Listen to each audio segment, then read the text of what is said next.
So you're about to read the Silmarillion for the very first time, but you've also heard that it's one of the hardest books out there. Where do you start? How do you even begin to take in Tolkien's vast literary imagination? Hey everyone, this is James from Reading Books. So today I wanted to present this short video to anyone who is about to embark on their very first read of J.R.R. Tolkien's The Silmarillion. And I wanted to share with you a few tips and some background information I wish I knew back then when I picked up a copy of this book some 16 years ago from my local bookstore.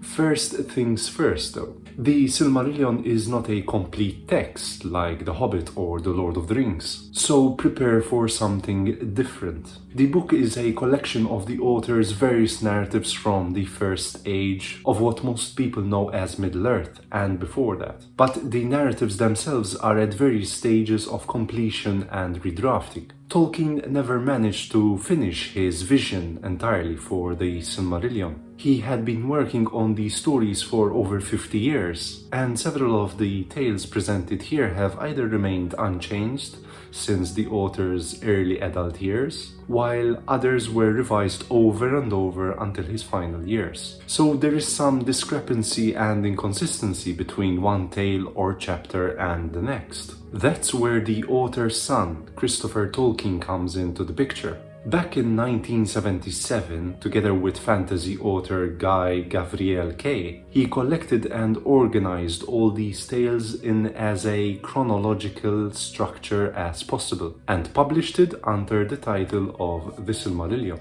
Since then, other Tolkien writings have come to light, which have outdated some of the content found in here. But make no mistake, this is a work of art nonetheless. It is a feat of editorial and authorial magnitude. It is rich in fantasy, history, complex characters, dilemmas, battles, anything you ever imagined if you were left craving for more Middle-earth stories after you've read The Hobbit and The Lord of the Rings. So here's a brief summary of what The Silmarillion is all about. No spoilers follow, by the way.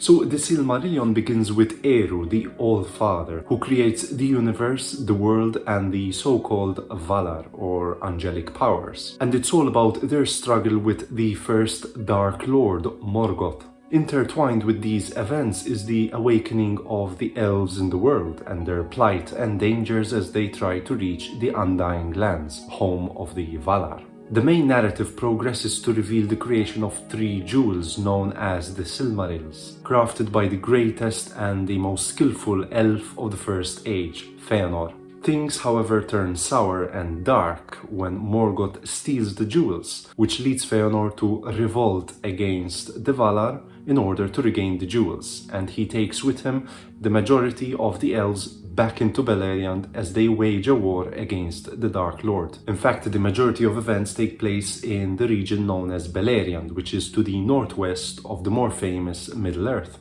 The history of the Silmarillion chronicles the events of the main characters and their war against the Dark Lord, the bitter struggles, the feuds, the loves, and the heroic acts that also bring together other races such as the dwarves and men. So let's head into this book and see what you are bound to find along the way. So what we know about the Silmarillion is in fact a book divided into 5 works. The Ainulindale, which is the creation of the world, the Valaquenta, which is an explanation of the various beings and powers involved, the Quenta Silmarillion, which is the history of the Silmarils and, as we discussed, the rebellion of Fëanor and the war of the elves against the Dark Lord, the Akallabeth, which is the downfall of Númenor, and of the Rings of Power, which is a brief look into the events leading up to The Lord of the Rings. Now, before you dip into the very first chapter, the very first page of this book, I would recommend you to read the foreword at the beginning of the book,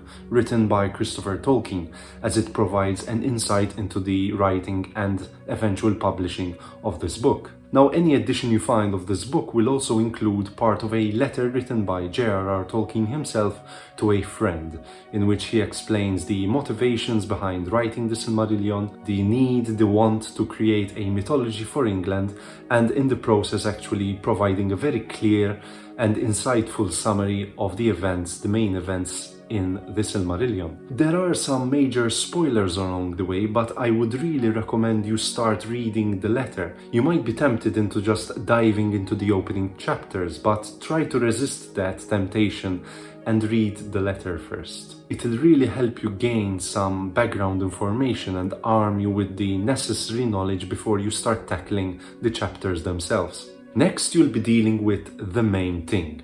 Take it slow, step by step, page by page. The narratives are complex, the language is very archaic, and it might feel quite daunting at first until you get used to the tone and style of writing. But the overall scope of this book is beautiful, and it is well worth the time and effort you take to read through this. So as you are going along your reading, keep in mind the helpful guides provided towards the end of this book. There are the now famous with any Tolkien book, the appendices, which include family tree diagrams of various houses of elves and men. There are also maps, an index of names, a pronunciation guide, and an elvish vocabulary. I've said this many times and I will say it again here. As you read through the book, keep referencing these appendices. They'll keep you focused and oriented on what's going on and who's who. Throughout the Silmarillion, you'll meet dozens and dozens of characters. Fathers, sons, mothers, daughters, sisters, sons, and pretty much every kind of relative you can think of. So the family trees will help you wander through this complex web of descent and ancestry.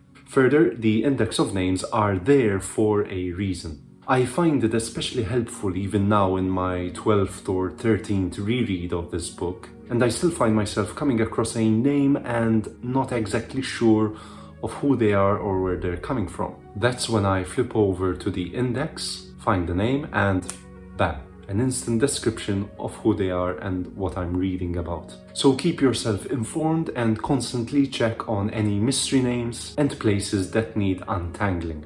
Now there are of course the maps. Now the maps are not just there to help provide some visuals to an otherwise dense text. They're there to provide a visual reference to where's what and who's who in relation to the events taking place within this world. Christopher Tolkien also kindly provides us with another map in the middle of the book, which provides a layout of where the different elf characters are situated geographically. So as with the index of names and the family trees, keep referencing the maps as you go along throughout the book. It will become easier as you progress, and you will absorb much more of the characters and places and stories the first time round, trust me.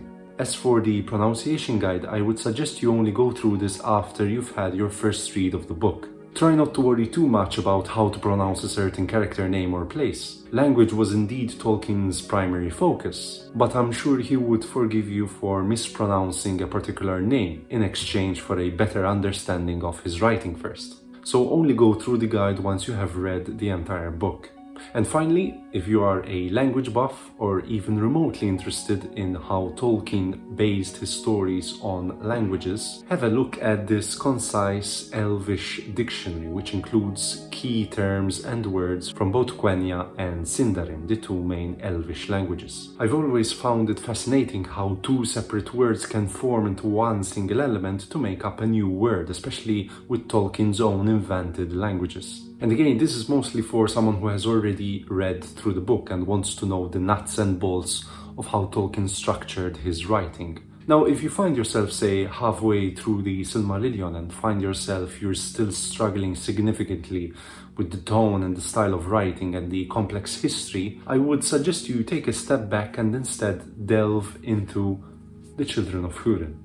Why? Because it's the only standalone narrative without any major editorial intrusions, and is perhaps one of the most crucial tales in the Silmarillion. And by reading this, you wouldn't have to worry much about the entire history and backstory that forms the backbone of that book. This book has a beginning and an end, and will allow you to enter the world of the Silmarillion through a more gentle approach. It's still not an easy read, but it's by far the most convenient way to accustom yourself to Tolkien's archaic style of writing. So that's all the advice I can give you. Once you manage to go through the Silmarillion and finish your first read, take a step back and congratulate yourself on this massive achievement. Even if you find yourself not having understood half of the content inside this book, you still did it.